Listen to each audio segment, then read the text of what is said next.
Hola, muy buenas tardes. Mi nombre es Juan Pesquera y vamos a compartir en este espacio algunas de las clases sincrónicas que están previstas para este año. La primera, donde vamos a comenzar, en la parte especial, es en el Código Penal, donde empezamos a hablar de los delitos contra las personas. Por supuesto, el ordenamiento del código va cuando estaba bien articulado.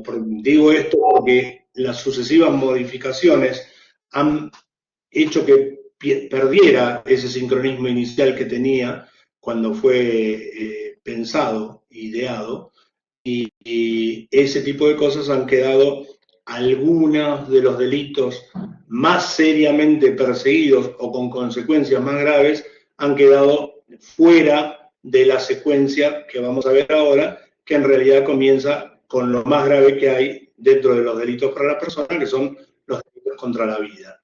A partir de ahí viene la secuencia que en su función normal es decreciente y ustedes van a ver que la gravedad de los tipos va justamente en ese declive, excepto en las cuestiones que han sido modificadas, y entonces ustedes van a ver una cierta discoordinación que aparece con, por ejemplo, penas graves después de haber visto que la secuencia teóricamente iba indicando penas cada vez más leves.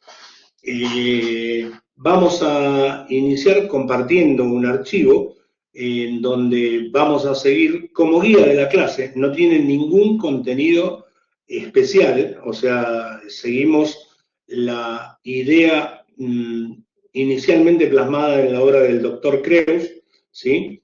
Con la colaboración del doctor Bonpadre, posterior, y vamos a continuar con el orden que propone el mismo Código Penal, ¿sí? En un instante estamos compartiendo el archivo, que después también lo voy a dejar a disposición de ustedes en la plataforma.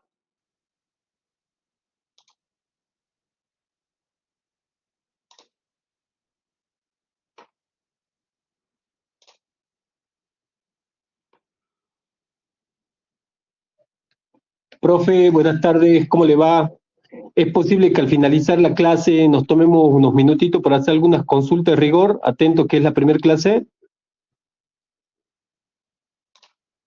Buenas tardes, ¿qué tal, Lucas? Sí, sí, por supuesto.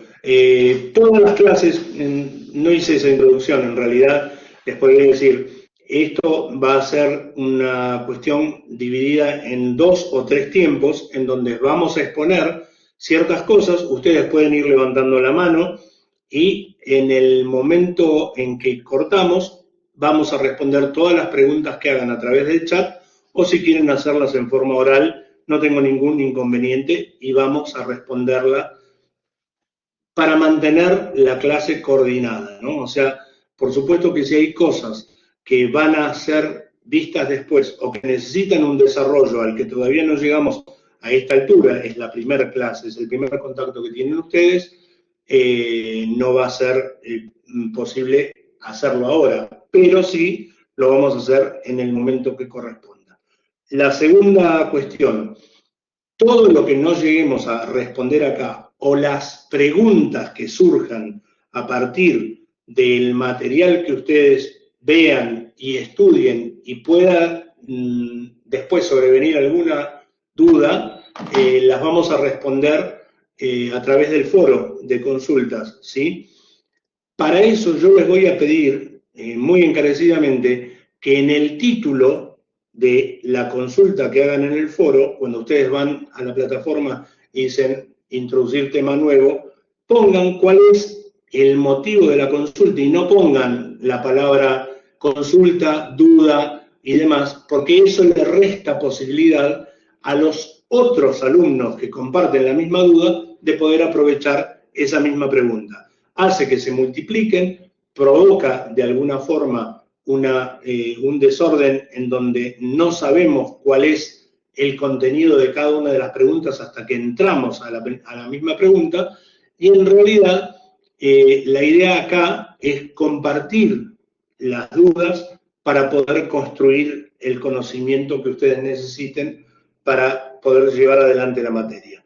Es importante eso, y lo otro que les voy a pedir es que las consultas administrativas y demás no las hagan en el foro de la consulta de la materia porque están preparada la plataforma para eso, ¿sí? Cúrsenlas por donde deben realmente, que tienen la opción de incluso de hacerlas por mail, si son cuestiones personalizadas y demás. No participo en las cuestiones administrativas, así que en el mejor de los casos lo que podría hacer es, para responder su consulta, hacer lo mismo que ustedes podrían hacer en directo. O sea, enviársela a la persona que tiene el conocimiento como para poder respondérsela.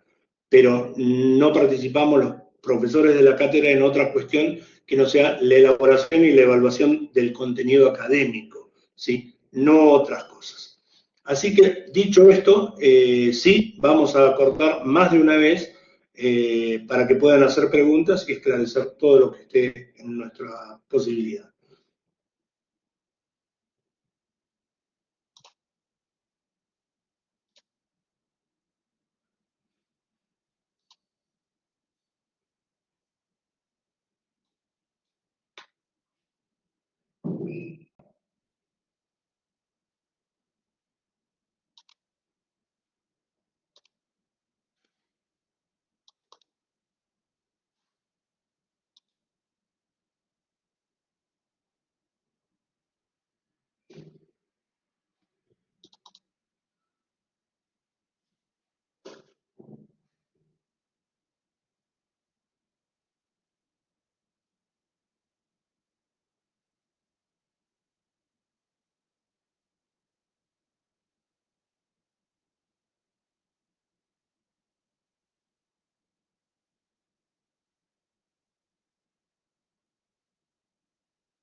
Muy bien, aprovecho el tiempo que está cargando el archivo que vamos a compartir para comentarles que ustedes ya vieron de la parte general muchas cosas que las vamos a ir reviviendo en cada una de las etapas en que analicemos la estructura de lo que vamos a ver en la materia.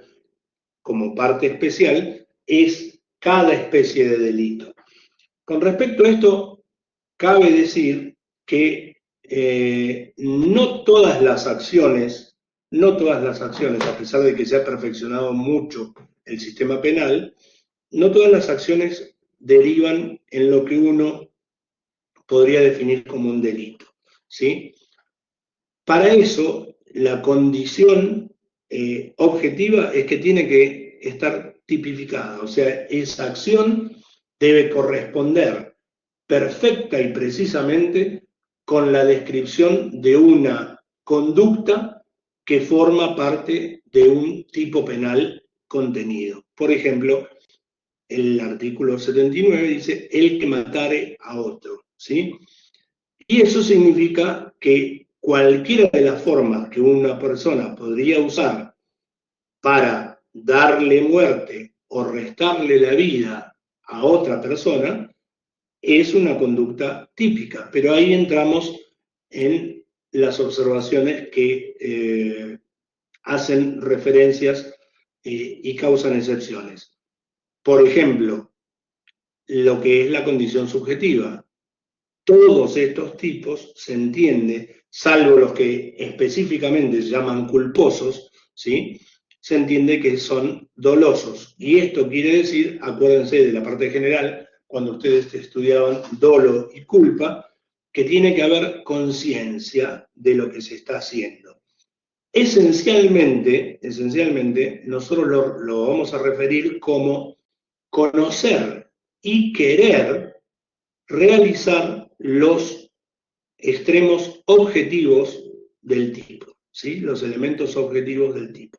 O sea, no es una conducta involuntaria, es una conducta totalmente voluntaria a la que le podemos agregar el resultado que está descrito en ese tipo penal, ¿sí?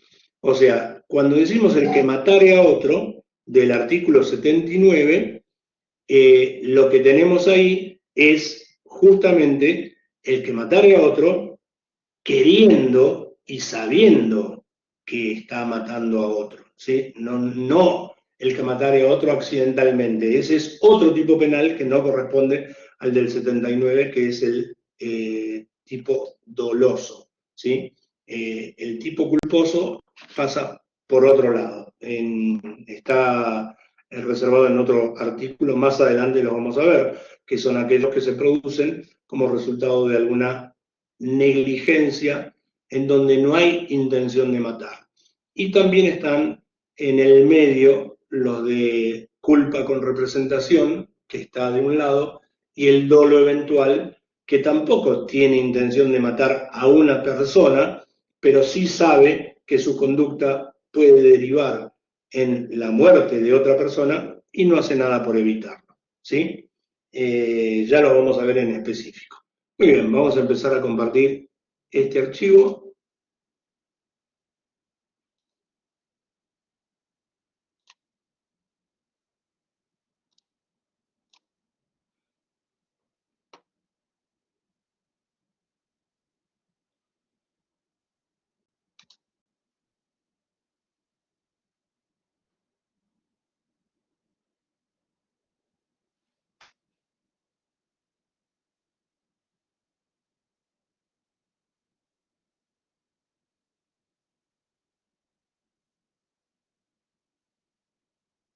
Y acá tenemos esta segunda parte de la materia y la segunda parte del código, es donde estudiamos cada una de las conductas a las que vamos a llamar tipos penales específicos, en donde se tratan los elementos que componen a ese delito. Cada uno de esos tipos penales está protegiendo un bien jurídico que lo llamamos en general penalmente tutelados, ¿sí? Porque están cuidados por algún artículo del Código Penal y que cada uno, para que se satisfaga la configuración de ese delito, tiene que cumplir una serie de requisitos, ¿sí? El tema es bien, yo les voy a pedir si las preguntas las dejamos para el momento en que cortamos un minuto, va a ser fantástico. Si no, las podemos ir respondiendo en el medio, pero creo que perdemos más tiempo, ¿sí? El artículo 79, el primero que vamos a ver, llamado homicidio simple, deriva de una máxima en realidad. Esto ustedes van a saberlo y por eso siempre uno está en posición de hacer una crítica a lo que es la utilidad social de la pena, que muchas veces podemos ver no se adapta a la necesidad o no se adapta a rendir un resultado eficiente, tangible de aquello que está protegiendo, pero en realidad nosotros podemos decir que la primera ley escrita que viene a mi memoria ahora, de la que hay registro actual, está en el Código de Hammurabi, y dentro de esas estaba la famosa ley de Talión, que traducida hoy en día sería ojo por ojo, diente por diente, pero en realidad era bastante más compleja porque las personas en aquel momento no tenían todas el mismo estatus, entonces era distinto si uno mataba a una persona libre que si uno mataba a un esclavo. Era distinta la pena, era distinta la connotación social. Hoy en día, gracias a Dios, no tenemos esas diferencias, entonces la derivación directa del derecho romano aplicado a nuestros días, ¿sí? Es la que tenemos acá. Si alguno dolosamente, o sea, con intención y sabiendo a quién está matando, porque ahí hay otras cuestiones que ustedes la vieron el año pasado, como son los errores de tipo, ¿sí? Si alguna persona dolosamente y a sabiendas le diere muerte a un hombre libre, será parricida. ¿Por qué parricida si no es el padre el que está matando? Hacen una comparación de que cualquier hombre libre goza de la misma protección. Esto fue una evolución. En principio, cuando hablábamos de la gens, la forma primitiva en que se organizaron las familias latino-romanas en aquel momento, lo que teníamos nosotros era muy distinto el origen social que tuvo la estructura de Grecia. Lo importante adentro de la gen era si alguien mataba al padre de familia o el padre de familia mataba al hijo, que iba a ser el que heredaba esa misma responsabilidad. ¿Por qué? Porque era el padre de familia, el organizador, el guerrero que defendía, y era el que llevaba el alimento a esa gen, a ese mínimo grupo social, a esa célula social que estaba en formación. ¿Qué es lo que ocurre? Si se mata a cualquier persona, es gravísimo desde el punto de vista del impacto emotivo. Pero desde el impacto hacia la sociedad, matar a un pater familia, matar a un padre de familia, era prácticamente diluir la célula social. ¿Por qué? Porque los dejaba sin alimentación, sin defensa, y la única salida que le tenían era subyugarse al poder de otros, siendo de alguna forma, ustedes lo vieron en derecho romano esto, cooptados, si estaban elegidos para ser tenidos como familia propia, aunque no eran, agnados, ¿sí? O directamente esclavizados, ¿sí? Por eso la gravedad que se daba al parricidio. Este título ha venido prácticamente hasta hace muy poco tiempo, se usaba, que decía cometieron parricidio y después derivó en parricidio al homicidio agravado por el vínculo y después, gracias a Dios, dentro del homicidio agravado por el vínculo pudimos incluir los otros tipos de homicidio agravado donde había de algún modo una carga afectiva especial que hacía a la gravedad actual, no necesariamente una derivación de importancia económica.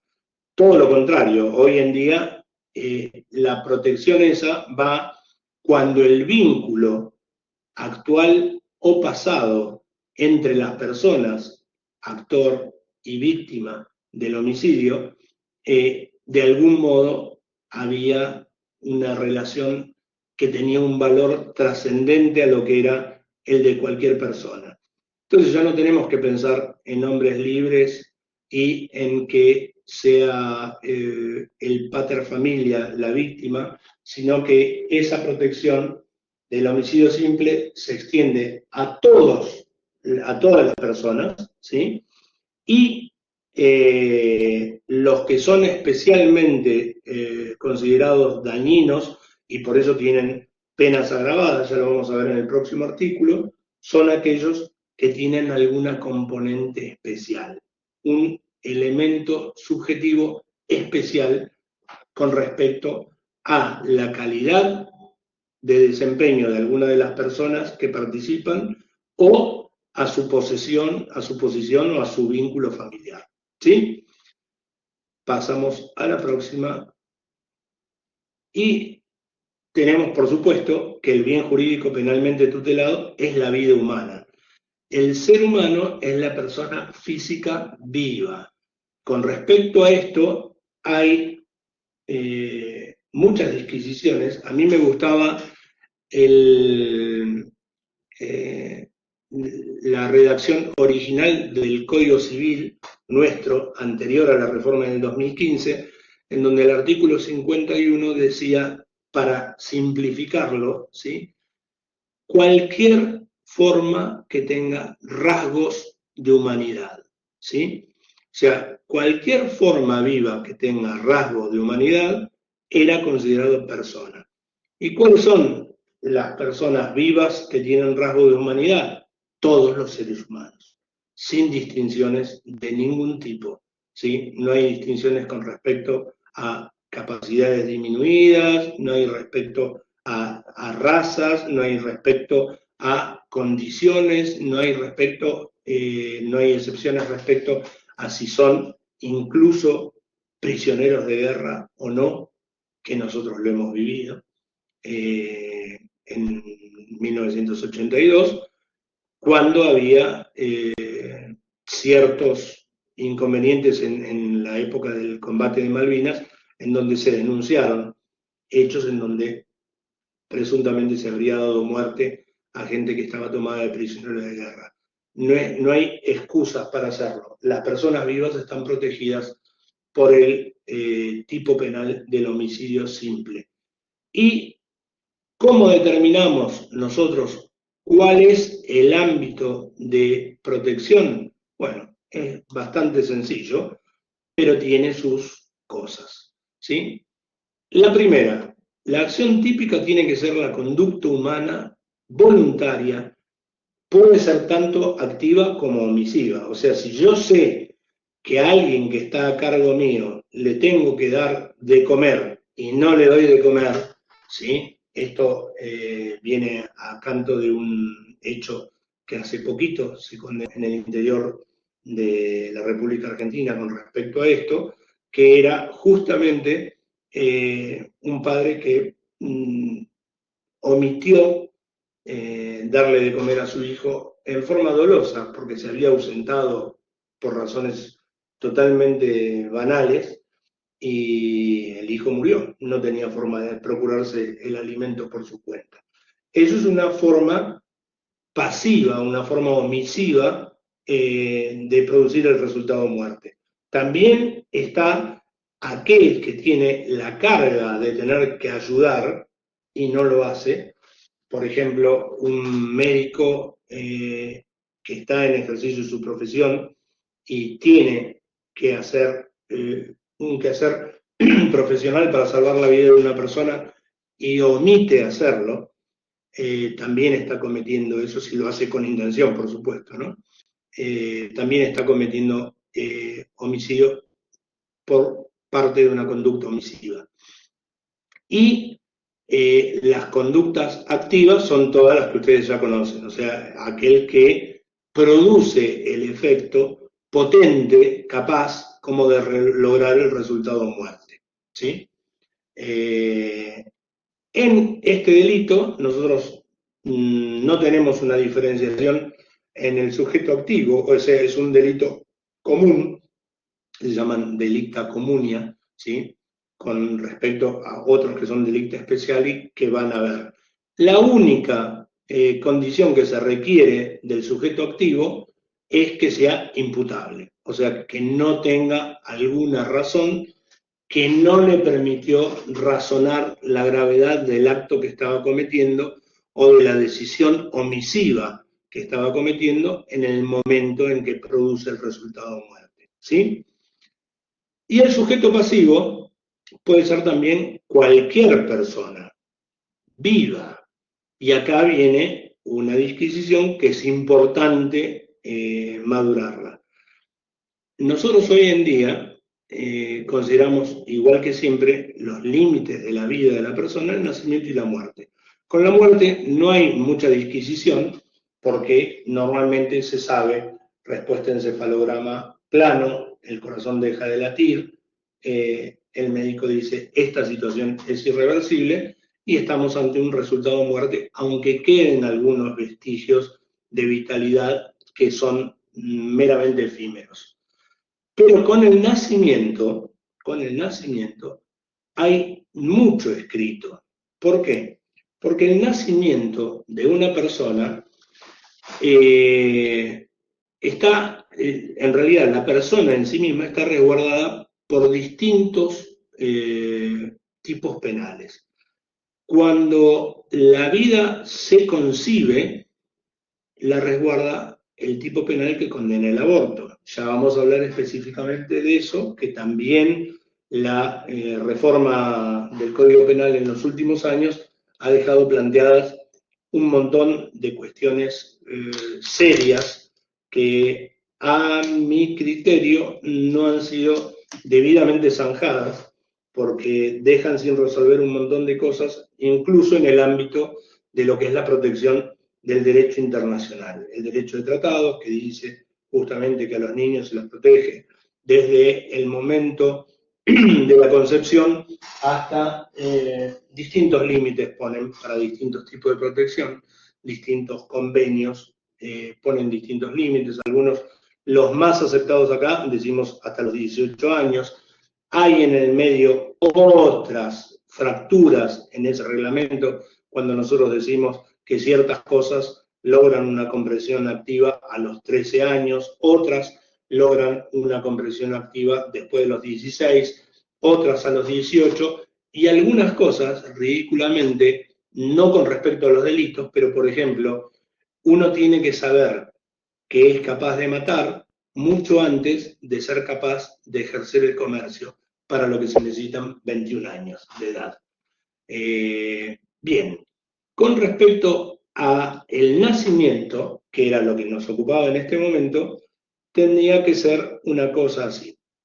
El nacimiento es el momento en que se logra la vida independiente. Pero ¿cuándo esto es ese momento si no lo podemos marcar? Bien, ustedes saben que de acuerdo a las leyes civiles, eso se da una vez cortado el cordón umbilical y producido la primer expresión una vez desconectado biológicamente de la madre, del seno materno.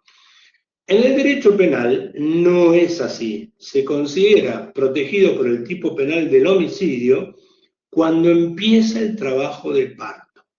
O sea, ahí cesa la protección que daría el aborto y empieza la protección que da el artículo 79 si el que va a matar no es el padre o la madre, o algunos de los del artículo 80 de los agravados si los que cometen el homicidio son el padre o la madre.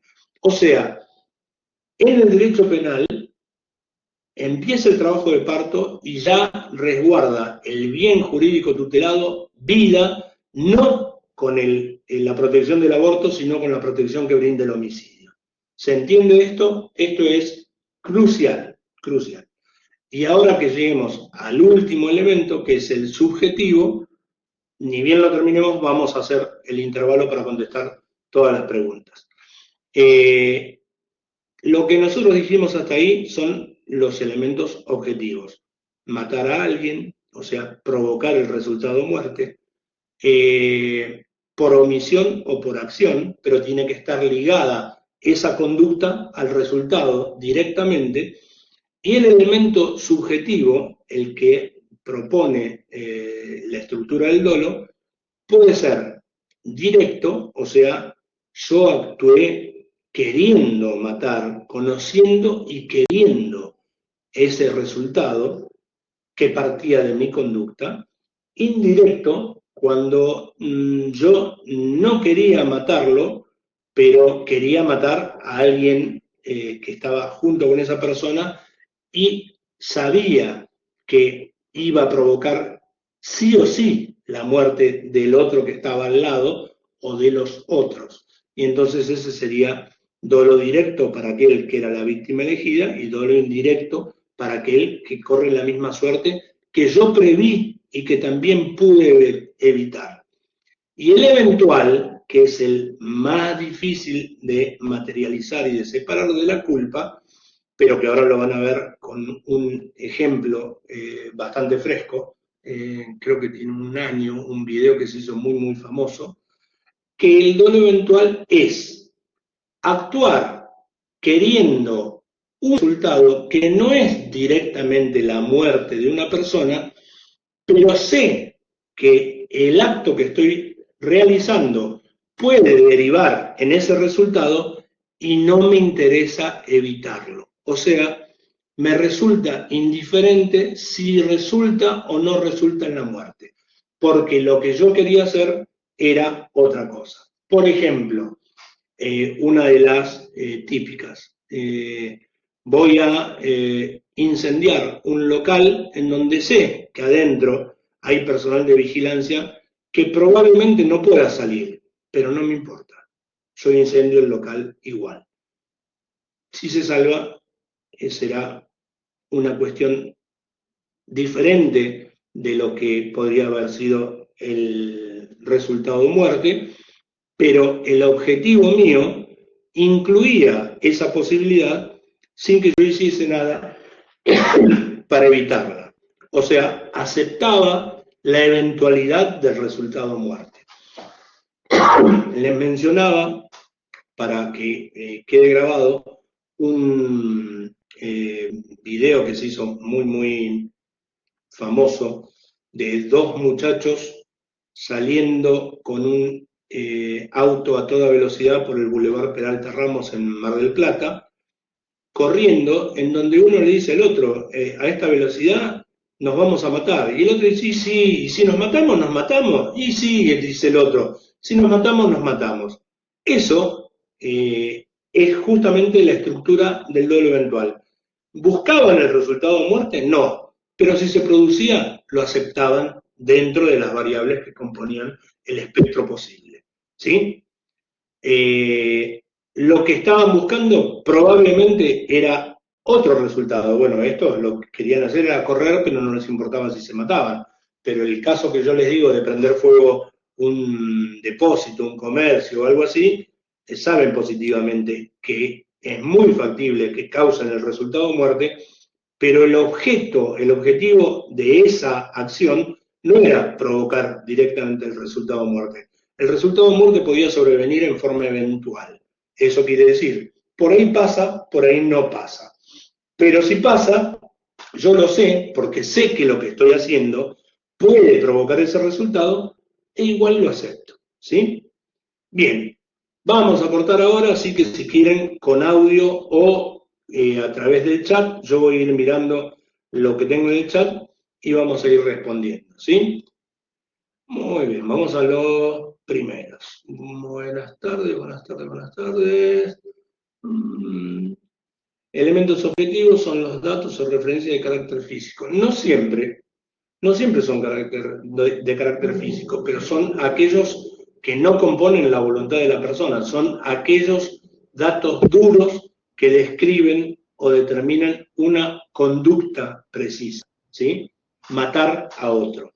Eso es una cuestión objetiva. La cuestión subjetiva está, entre paréntesis, sabiendo que está provocándole la muerte al otro, que con aquello que deja de hacer está provocando la muerte a la otra persona y demás. Eso es lo subjetivo, ¿sí? Lo objetivo son los elementos tangibles, los elementos que se exteriorizan sin un análisis de lo que vive dentro de la conducta, ¿sí? Elementos objetivos son... El profesor quería saber si el manual del doctor Pérez Rejón sirve para todas las unidades de la materia. Sinceramente, no conozco la obra de Pérez Rejón. Entiendo que si la utilizan en la cursada, debe tener todo, pero esto es muy sencillo. Ustedes compárenlo con el índice del programa nuestro y van a ver si esas unidades están todas cubiertas. Una cosa que nosotros siempre hacemos cuando empezamos a discurrir en la materia es avisar que ante la duda de autores, o sea, cualquier autor de teoría finalista, como es la teoría que nosotros seguimos y que hoy actualmente se sigue en la teoría del delito, cualquier autor tiene mucha utilidad en lo que nosotros vamos a estudiar en la cátedra. Pero, si hubiese alguna diferencia, lo que nosotros vamos a calificar como correcto es lo que figura en la bibliografía de cabecera. Así que yo les diría, si pueden hacer un esfuerzo, esto hago mal en decirlo porque en realidad es un delito, pero hay muchos lugares en donde si uno no llega a comprarse el libro, puede llegar a tenerlo en centros de estudiantes, en distintos lugares, en que comparten las publicaciones, y la obra del doctor Creus, como es a muchas unidades académicas, a muchas facultades, se usa muy abiertamente. La van a encontrar, yo todas las veces me encuentro apuntes que tienen un sello arriba, franja morada, centro de estudiantes de tal lado, residentes de tal otro pueblo y demás, que todos son fotocopias o todos son reproducciones digitalizadas de la obra del doctor Creus. O sea, no se mortifiquen si no pueden comprarse el libro. Entiendo de que los libros de derecho penal cuestan caros, comparativamente con otros libros cuestan caros. Lo mío no es un incentivo a cometer delitos, sino que es un incentivo a que no se pierda una materia por una cuestión que infiere una lesión más ética que de otra forma, y que de algún modo tendría que poder salvarse, ¿sí? Ya les digo, hay muchas unidades académicas que lo ofrecen como material digitalizado, y incluso en nuestra facultad, en una época, habían hecho un convenio que después la editorial de alguna forma lo canceló. Teníamos un convenio en donde teníamos la obra de 2 tomos de Creus y Buen Padre digitalizada, que era muy útil porque, a ver, cuando leo libros que son para mi placer, me encanta tener el papel en la mano y demás, pero la practicidad que da la informatización de la obra digitalizada, poder buscar en el índice, poder marcar orejas, poder resaltar sin romper el texto de papel, para mí es inigualable. En más de un libro me he comprado el original, lo he llevado a una imprenta para que le corten el lomo y me permitan digitalizar así las hojas y después tener la obra digitalizada, porque para mi trabajo era mucho mejor que andar con 2 tomos de los libros y demás, cosas que una veces mucho ve en tribunales también. Bien, Cintia me dice, el esclavo era una cosa. Una diferencia, fíjate, lo que yo te mencionaba en el Código Hammurabi marca perfectamente bien que el esclavo era una forma de capitis diminutio, o sea, de capacidad de persona disminuida, pero no era una cosa, porque no era lo mismo romper el carro de otro que matarle a un esclavo o lesionarle a un esclavo. ¿Por qué?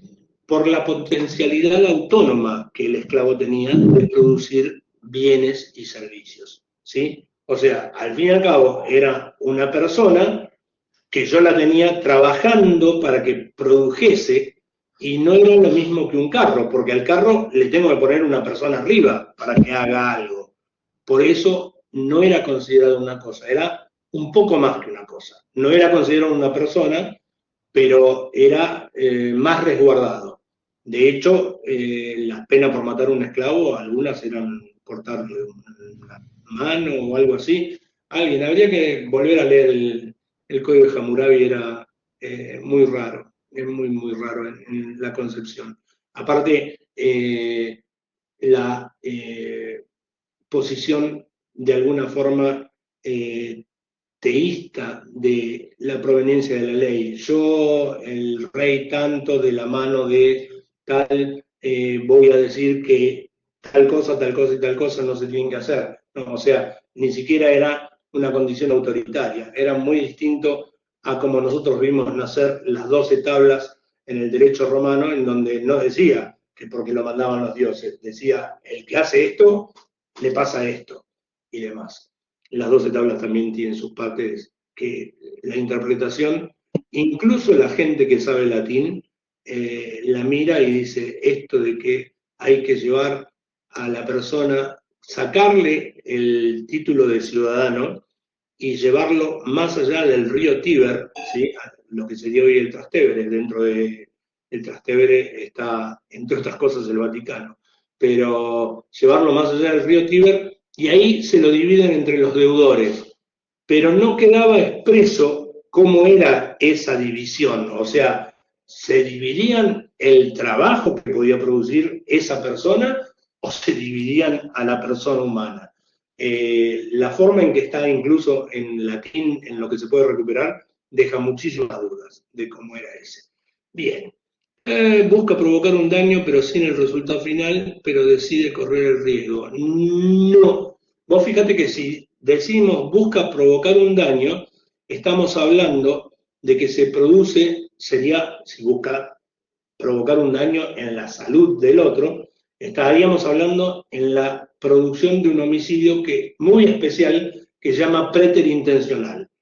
Tengo la intención de provocarle un daño a esa persona, no la muerte, pero por alguna condición sobreviniente que yo no evalué y no tuve en cuenta, que puede ser una concomitancia de algún daño previo que tuviera esa persona, alguna lesión, alguna patología, deriva en el resultado muerte. Y entonces ahí yo estoy ante lo que se llama un homicidio preterintencional.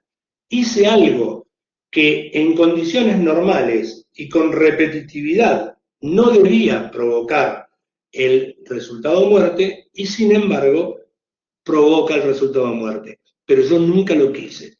Claro, ahí entramos en lo que después a los que trabajamos como abogados de la matrícula en Derecho Penal, nos viene la duda, ¿cómo probamos qué es lo que vivía o no vivía dentro de la mente de una persona? Bien, hay que buscar siempre elementos convergentes que puedan llegar a expresarlo. Pero eso es otra cuestión que no nos toca analizarla acá. Acá lo vemos como si fuera así, literal y lineal y fácil de demostrar, ¿sí? O sea, el que quiere provocar un daño, pero en procura de provocar ese daño, resulta en la muerte de la otra persona, estamos enfrente a lo que se llama un homicidio preterintencional. Sirve el libro de Villada, vale lo mismo que dije anteriormente para el del doctor Pérez Rejón. ¿Me podía explicar el indirecto que no me quedó muy claro? Sí, yo le voy a explicar el indirecto con otro caso. Corrían, no me acuerdo en los años, han pasado décadas, pero quisieron hacer un atentado contra un general en España que se llamaba Carrero Blanco. Y entonces pusieron dinamita debajo del piso. La intención era, por supuesto, matar a Carrero Blanco, pero sabían que iban a matar también a la esposa que viajaba con él, al chofer que viajaba con él y demás. ¿Por qué? Porque el impacto que producía la dinamita sobre la base del auto no iba a permitir que ningún otro sobreviviera. Es más, para poder lograr el resultado muerte sobre ese general, tenían que asegurarse que el radio mortal del resultado fuera suficientemente grande como para que abarcara todo el auto, ¿sí? Eso es indirecto. Yo quiero matar a una persona, pero el método que elijo va a incidir directamente en el resultado muerte de las otras personas, cosa que acepto, ¿sí? O sea, acá no es yo quiero matar a Carrero Blanco, pero los otros por ahí se salvan y por ahí no se salvan, que serían un agregado eventual. No, no, no. Acá estoy seguro de que van a morir todos los que van en el auto. Y hago igual ese atentado.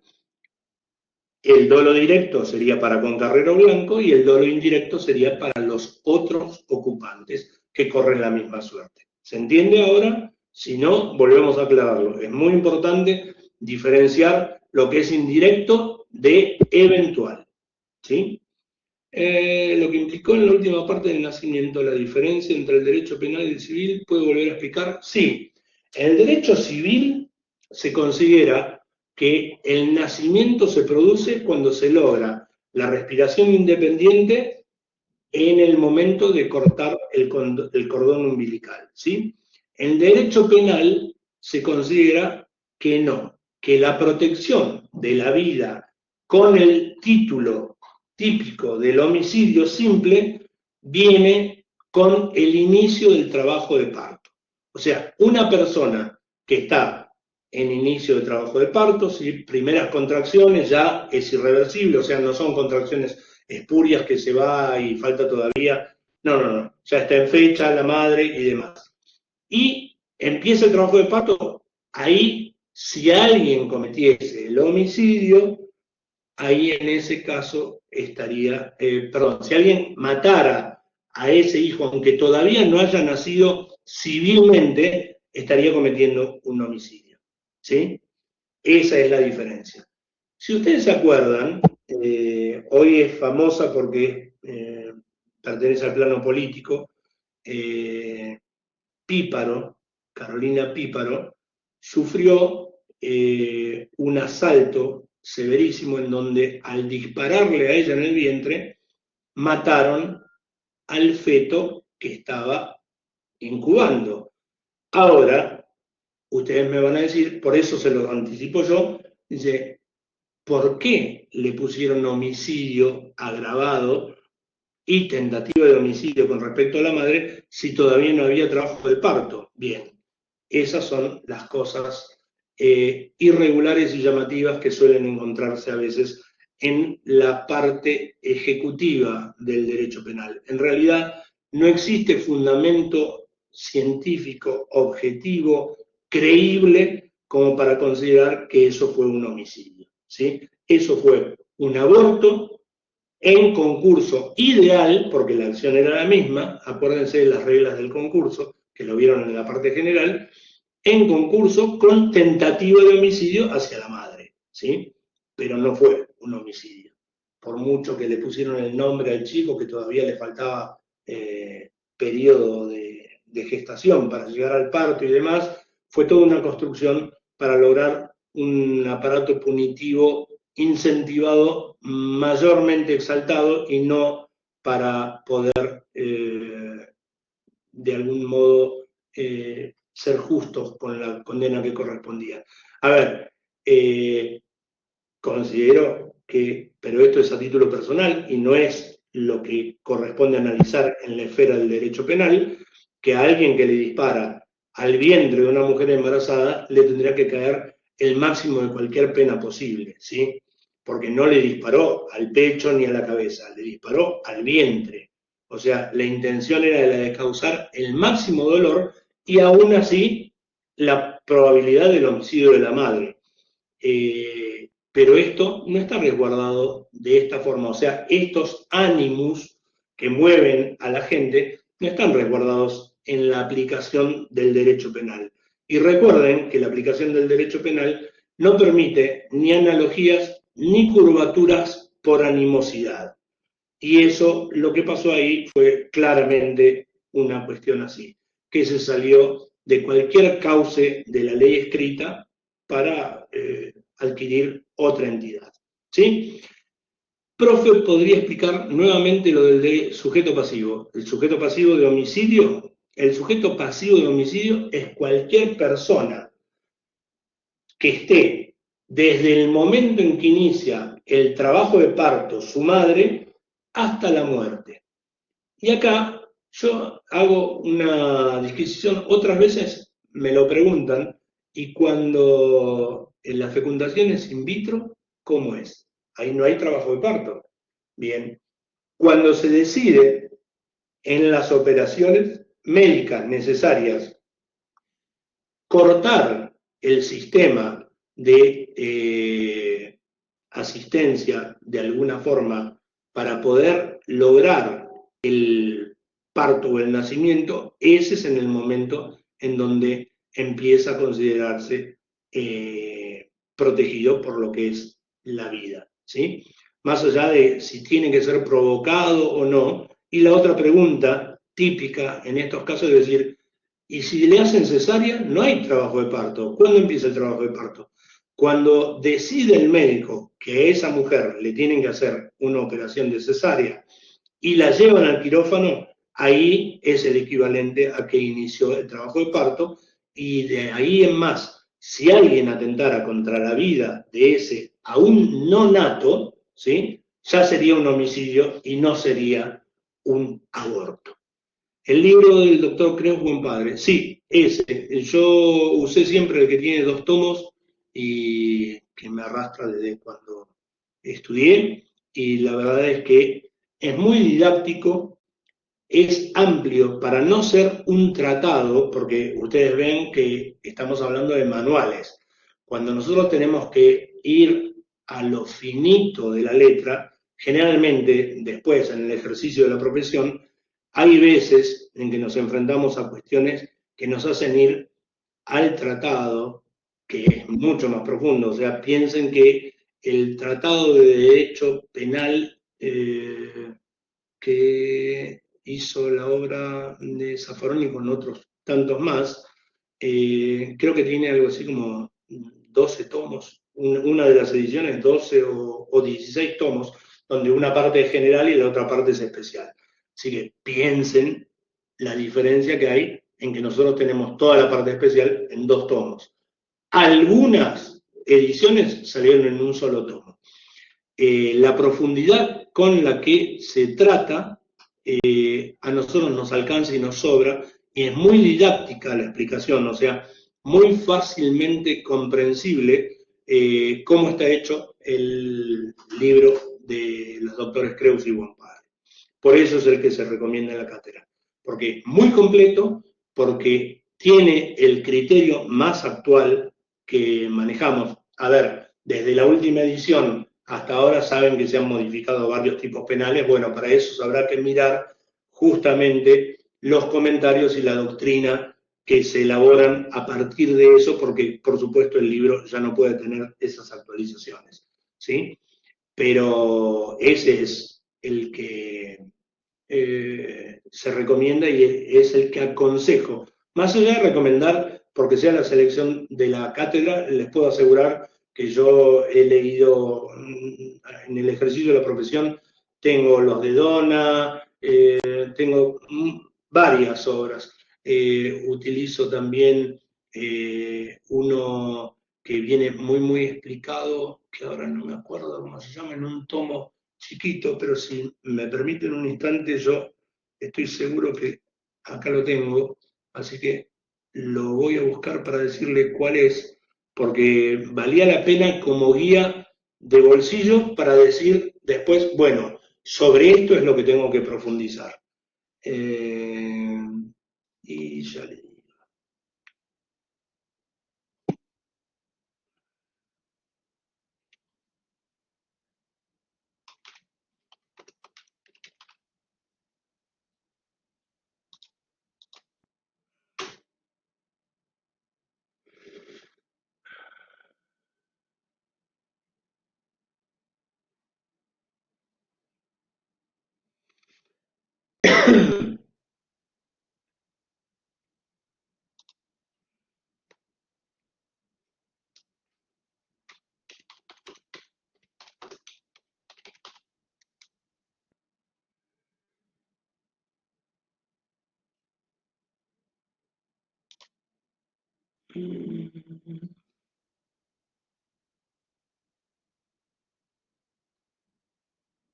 No, pensé que lo tenía en esta PC, pero no lo tengo acá. Se los voy a contestar en el foro. Porque vale la pena. Así bien. Si el robo estaría justificado, que lo seguiste o no. A ver. Profe, doble eventual puede ser si sigo a una persona en moto que me robó y se cae sin importarme su vida. Lo hago igual, sería. No, pues si lo vas a seguir, a ver, por eso digo, habría que poder de alguna forma tener la posibilidad de sacar una radiografía del pensamiento para saber qué es lo que se materializa en ese momento. Si vos estás siguiendo a alguien con intención de recuperar lo que te robó y se cae y se muere sin tu intervención directa, no hay homicidio de doble eventual. Hay un homicidio culposo porque tu intención no era la de provocar ningún tipo de daño, ¿sí? Ahora, si vos lo que querés hacer es recuperar tus cosas y vas y lo empujás andando en moto, sin importarte si en la caída se mata o no se mata, sabiendo que en el normal de las cosas, de las veces, alguien que se cae de la moto a esa velocidad se mata, ahí sí tenés domicilio con dolo eventual. Porque en tu mente se representó la posibilidad del resultado muerte y no hiciste nada para evitarlo. Seguiste con lo que vos querías. Tu objetivo era recuperar lo que te habían robado, aunque le produjeras la muerte al otro. Yo, si te tengo que acusar, te lo leería así.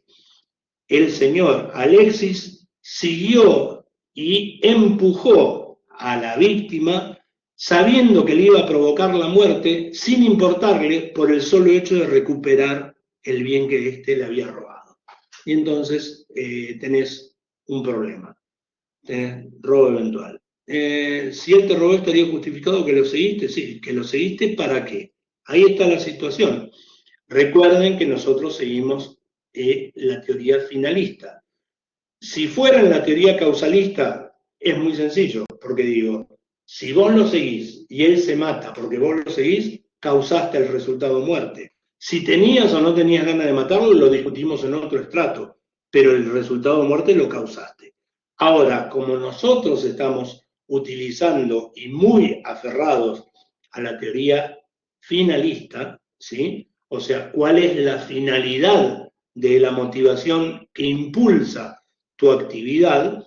Entonces, si vos lo que querías hacer era seguirlo para denunciarlo a la policía o para ver cuándo parara y pedirle la cosa que esté, y el tipo se mata solo, no te puede encargar el resultado de muerte a vos, ¿sí? Por supuesto, esta es la... en cuanto a la primera actividad que había que debatir en el foro lo maneja otro de los adjuntos. Yo no la vi, la voy a mirar si quieren, por si hay alguna duda que tenemos que mirarlo. Si la comparación del homicidio en el artículo 80 y 165, muy bien. Eso es muy bueno y es así. Si vos en el homicidio agravado del artículo 80, el homicidio estaba dentro de tu plan para robar a una persona, es homicidio agravado, ¿sí?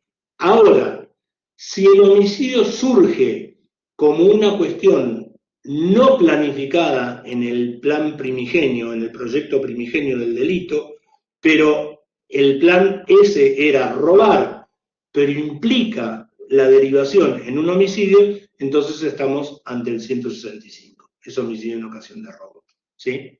La diferencia justamente está dentro de lo que constituía o no constituía el plan de la persona. En uno, la actividad principal es matar para robar, y en el otro es robar y se produce el resultado de muerte. Me acuerdo de un caso que hubo muy interesante para esto, porque yo lo he usado otros años, en el que van 4 o 5 malvivientes a robar a la casa de alguien en San Isidro.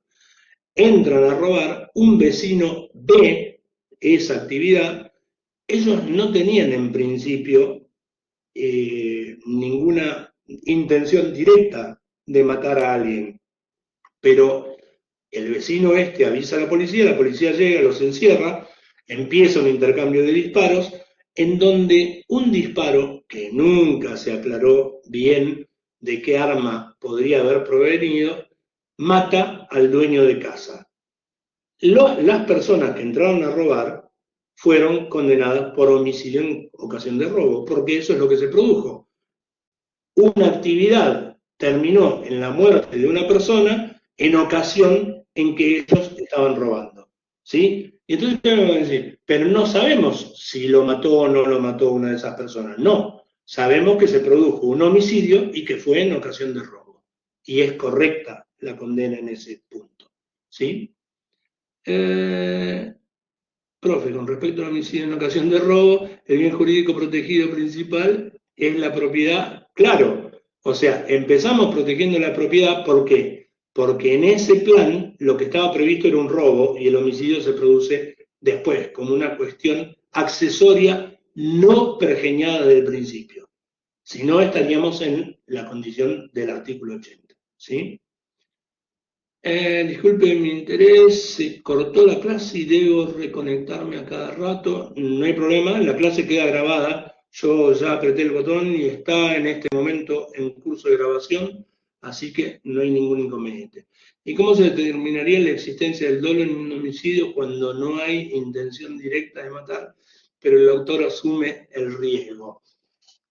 A ver, si me estás diciendo que el autor asume el riesgo, estás hablando de que no quería matar, ¿sí? Ahora, ¿cómo se hace la tarea de probar todo esto? Excede totalmente los límites de la materia, en donde nosotros lo que tenemos que ver es la conformación y satisfacción de los elementos típicos, ¿sí? Si quieren algún día en otro contexto y demás, hablamos de mecanismos probatorios, pero la verdad es que el tema es muy amplio y sinceramente cada uno de los casos implica una necesidad de estudio y de profundizar bastantes veces mayor a la que implica aprobar el examen de la materia. Así que sepan que han adquirido una carrera en donde el hábito va a ser leer y estudiar. No va a ser que ustedes terminan y listo, y ya está. No, siempre se está estudiando. En este momento acá en el estudio estamos haciendo 3 cursos distintos y también la adaptación al juicio por jurado porque es lo que va a generalizarse de aquí en breve. Así que sépanlo que uno necesita siempre, más allá del ejercicio de mantenerse en una actividad intelectual que es muy útil, uno necesita siempre profundizar. No alcanza el espectro de lo que cubre una teoría plasmada en un libro, no alcanza jamás a las infinitas probabilidades que da la aplicación real, fáctica, ¿sí? En un accidente de tránsito, chocando de frente, intentando matar a una persona, provocando un choque contra otra persona. Sí, eso es, si mato a una persona solo y yo el accidente lo busqué provocativamente, es homicidio simple. No importa el medio. Recuerden que ya ustedes lo vieron en la parte general, hay armas propias y armas impropias. Por supuesto, el automóvil no es un arma propia, no está concebido para su utilidad de matar, pero sirve perfectamente bien, ¿sí? Muy bien, vamos a ver, seguimos con las preguntas, porque se entiende. ¿Qué se entiende por concurso? Ustedes lo vieron en la teoría que tenían, en la teoría, perdón, del derecho penal general, el año pasado, deben haber visto que hay concurso ideal, concurso real y concurso aparente, ¿sí? Cuando nosotros estamos ante una sola acción que produce más de un resultado, los distintos resultados concurren idealmente, ¿sí? A ver, vamos a hacer un ejemplo bien grosero. Hago un disparo sobre una persona, primero le rompo la ropa, entonces estoy haciendo el delito del daño, ¿sí? Después le lesiono la piel, entonces tengo lesiones leves. Después la bala sigue penetrando y le rompe una costilla y entonces tengo una lesión grave. Y finalmente esa bala, después de haber hecho todo ese recorrido, le lastima un vaso principal y provoca el resultado mortal, ¿sí? Entonces tengo daño, lesiones leves, lesiones graves y muerte, todos son delitos, pero que concurren idealmente, o sea, se producen por un solo hecho. Entonces, la regla que dice, se juzga el hecho mayor, o sea, aquel que protege con más pena el bien jurídico tutelado. ¿Sí? ¿Se entiende? Cuando hablamos de concurso real, es otra cosa.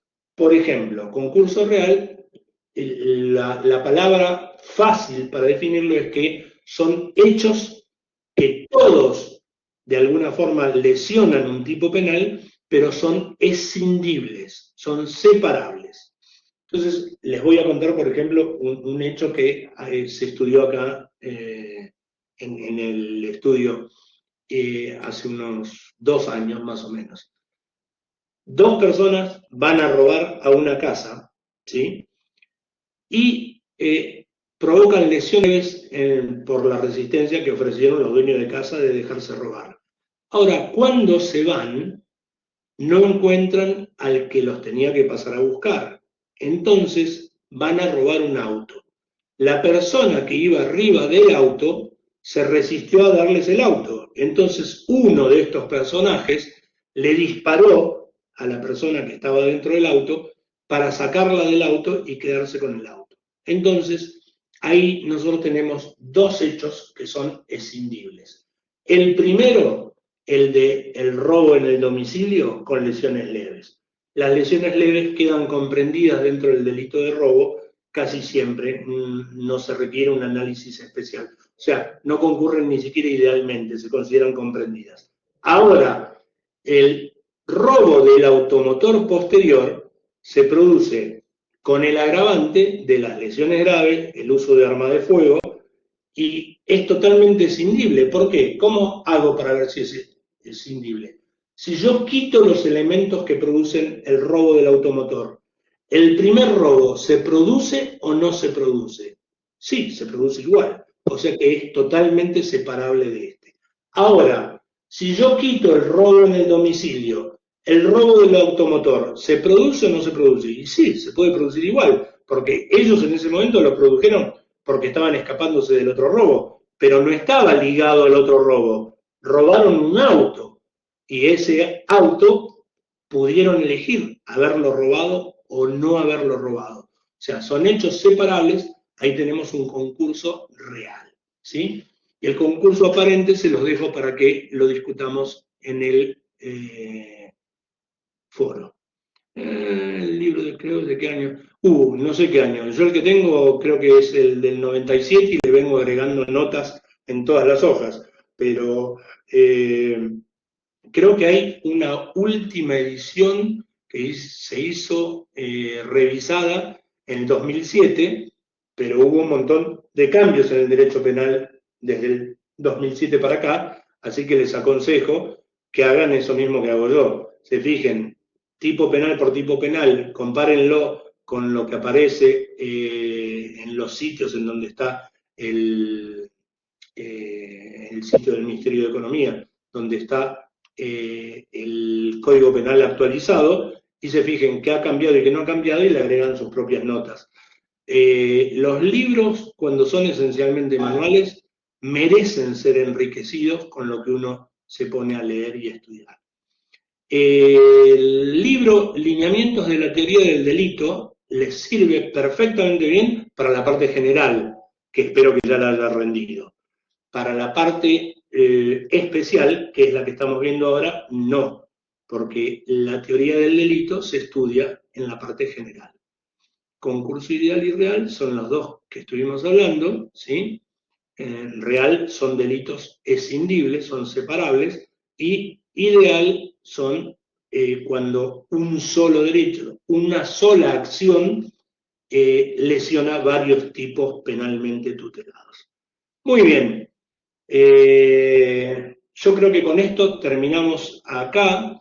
Vamos a seguir hablando luego del derecho, de los tipos agravados, que es una pena que no hayamos llegado hoy, pero ya se nos hicieron 5:15.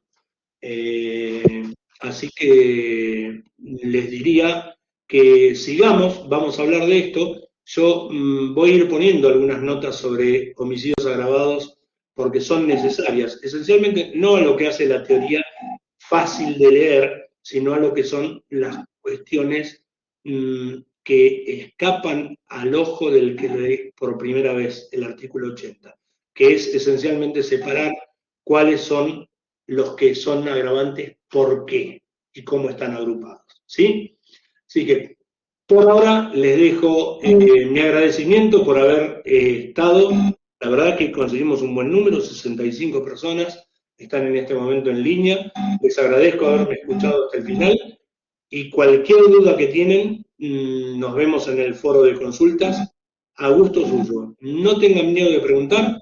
Les pido, sí, por esa cuestión de organización, que en el tema donde dice cuál es el motivo de la consulta, expliciten homicidio agravado, artículo 80, inciso tal. ¿Por qué? Porque así a cualquiera a ojos vista le sirve lo que está preguntado y dicho ahí, que de otra forma no sería tan útil para poder construir conocimiento. No se priven de preguntar, tienen todas las posibilidades. Les agradezco mucho y muy buenas tardes a todos. Chao, profe, hasta la próxima. Hasta la próxima, buenas tardes. Muchas gracias. No, por favor, gracias a ustedes.